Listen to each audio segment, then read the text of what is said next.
people ask me why I'm so crazy about horses. And they say, what's a rabbi got to do with horses?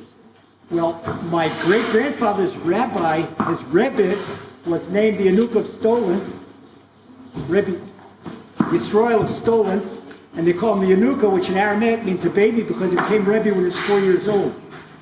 Well, as he got older, he was one of the most foremost rabbis in Lithuania and Ukraine. And they once had they had a Yanuka of Yisroel convention with the Chafetz Chaim. And the Yanuka of Stolin Rebbe came in, and he came into Warsaw on a wagon, and all the great rabbis were there, Reb Chaim Ozer and the Chafetz Chaim, and the Yanuka, he got off his wagon, and rather than going to the great rabbis, he went to the horse, and he fed his horse an apple, just like I'm feeding Kasaba here. And people looked at him, there's this one young man, a Torah scholar, and he says, oh, disgusted, what's this great rabbi feeding a horse, talking to a horse? And so the Rebbe knew, the man didn't have to say a word, he knew what's in his thoughts. And after he finished feeding the horse, he went to the young man, he says, young man, do you know what breed this horse is? He says, no, I don't know. He says, do you know whether it's a Belgian or a quarter horse or an Arabian or a work horse? He says, no, I don't know. He says, do you know if this horse is for pleasure, for work? He says, no, I don't know. So the Rebbe says to him, you know how much old this horse is? He says, oh no, I don't know anything about horses.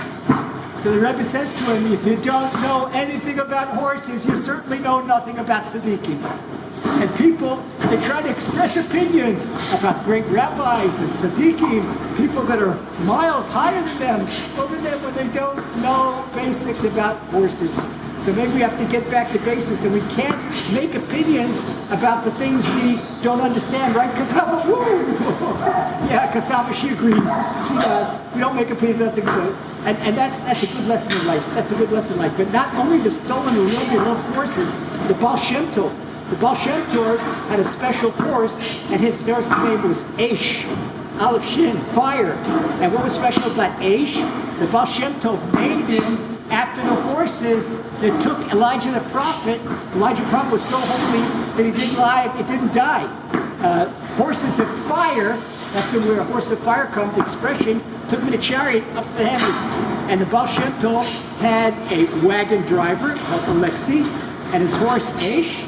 And the Baal Shem Tov would get in the wagon with some of his disciples, and he'd say, Alexei, close your eyes. And he'd say, Eish, go. And Eish would go, and Eish would fly, and they'd go in one night, nobody knew where they were going, and they'd wake up, and they were hundreds of kilometers away from home.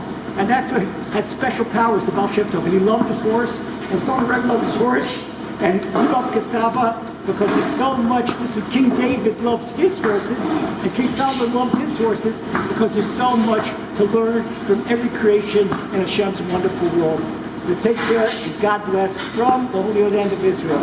Say hello, Kasaba. Say hello. Say hello. Come on, baby. Put your ears up. There you go. God bless.